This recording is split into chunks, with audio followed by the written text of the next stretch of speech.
In the last video, we saw that if y is an affine variety, we can define AY, the coordinate ring of this variety y, which contains all the functions from y to the base field, which can be described by polynomials.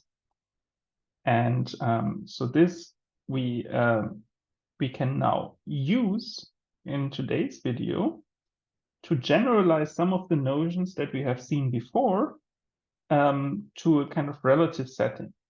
And by this I mean that before we always used this full ring of polynomials to define affine varieties in affine space AN, and also given a subset of AN, we defined the vanishing ideal of that subset. And now we replace AN by any affine variety y, replace this full ring of polynomials by the coordinate ring of y, and then you can use kind of analogous definitions to before to define subvarieties of y and relative vanishing ideals. Okay, so this was the high-level description, and let's just see what the definition is. So our input in all of what follows is that we fix some ambient affine variety y, and then if you give me a subset S of its coordinate ring, then I can define for you the zero locus or the vanishing locus of S. And this is, I mean, sometimes we use the same symbol, but often I like to emphasize this is really the vanishing locus inside y of these functions in S. And these are just the points of y such that all the functions vanish at these points. This makes perfect sense because each of these elements f in S is a function from y to the base field. So you can ask where's function 0. And these subsets are called the affine subvarieties of y. And then similarly, we have the kind of opposite direction. If you give me a subset x inside y, then the vanishing ideal of x in y is defined, again, a very similar notation. And this is now just the polynomial functions f on y, such that f vanishes at all the points inside the subset x. And this is now defined inside A of y, inside the full ring of functions. And very similar to what we had before, this I of x is really an ideal inside this ring. This you can quickly check, because if you have two of these things, then again you can add them and you can multiply one of them with any function on y, and then you still get this vanishing. Okay. Let's see an example. So here, the ambient affine variety y, this vanishing locus, we saw this is this kind of nice graph of a degree 3 function. And so its coordinate ring is just the ambient coordinate ring modulo this ideal, as we also saw.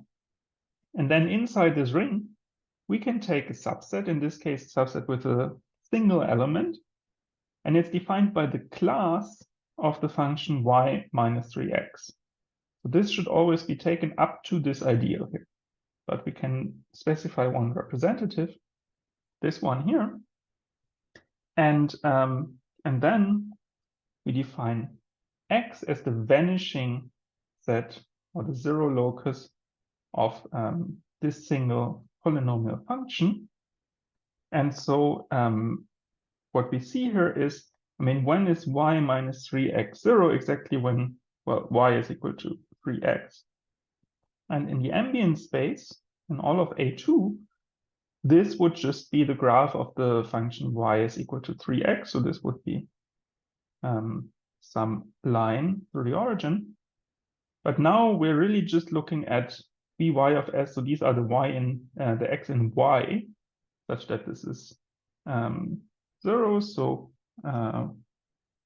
y is the full red curve here. And then this function is 0 exactly at these intersection points of the vanishing locus here with y. And so we get 3 intersection points, and you can check these are exactly these 3 points. And so this means x, the union of these 3 points, is a subvariety of y.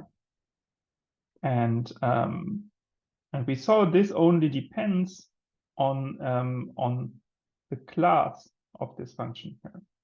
And so if you want, you can now check that we can replace this function here by an equivalent function modulo this ideal. So this is just the same function as replacing, for example, y by x to the 3 minus x. And if we do that, then we just get here, and we just get x to the 3, and then, well, minus x minus 3x, so this is minus 4x. And this, I mean, we're allowed to factor this even. And then we can draw out one factor of x, and we get an x squared minus 4. This is the same thing as x minus 2 times x plus 2. And so this, we now see we could also have taken the function x times x minus 2 times x plus 2. This would cut out the same subvariety, because it would just specify that x should be 2, 0, or I guess minus 2, 0, or 2. Okay, so this would cut out a different vanishing locus in all of A2, but it cuts out the same vanishing locus inside of x, inside of y. Sorry. Okay, so this is an example of an affine subvariety.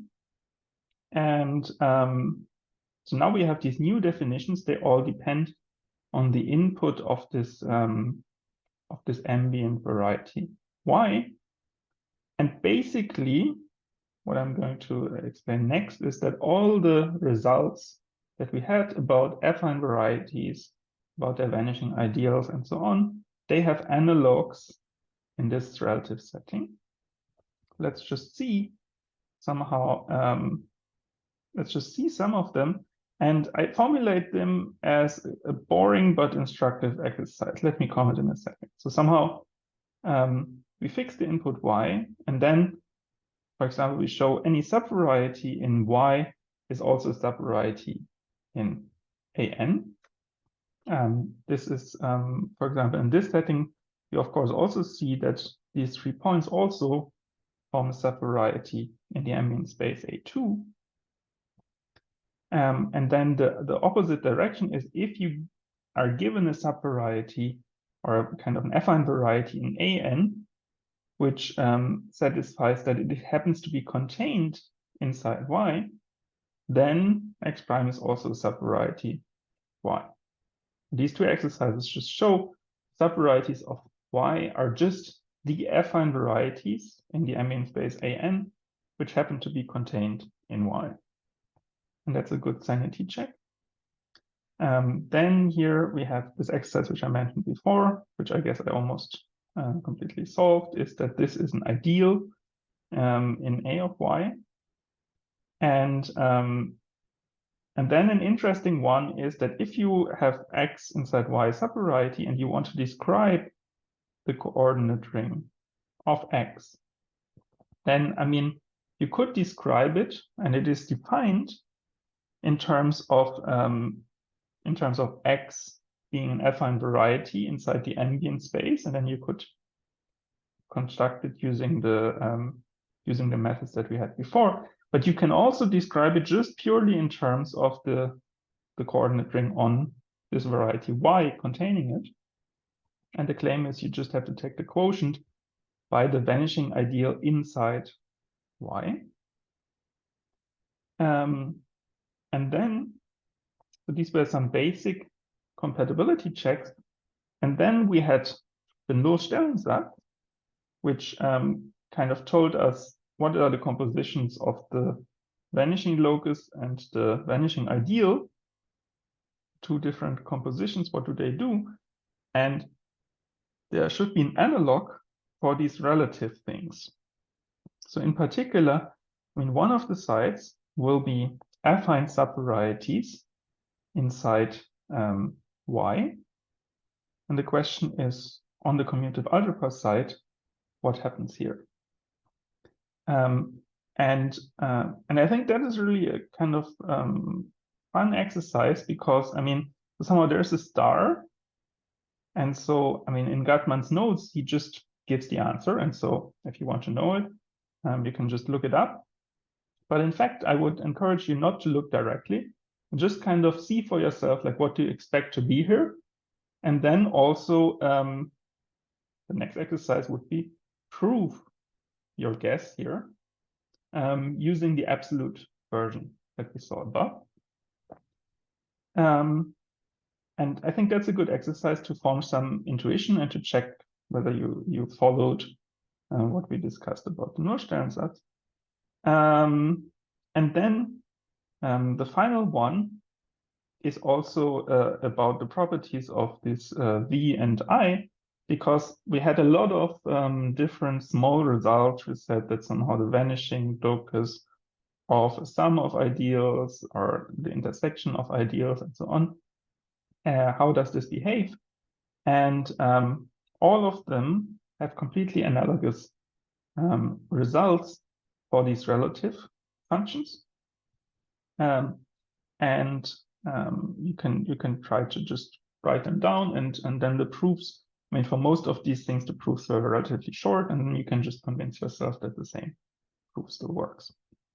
So I call this a boring but instructive exercise, but actually I think it is a really good exercise, because I encourage you to essentially like read over all of the things we have done for varieties, and then really close the script and close the videos, and then try to do these exercises, because I think it's a great opportunity to just recall all the concepts that we had until now with a kind of slight twist and apply them to this relative setting.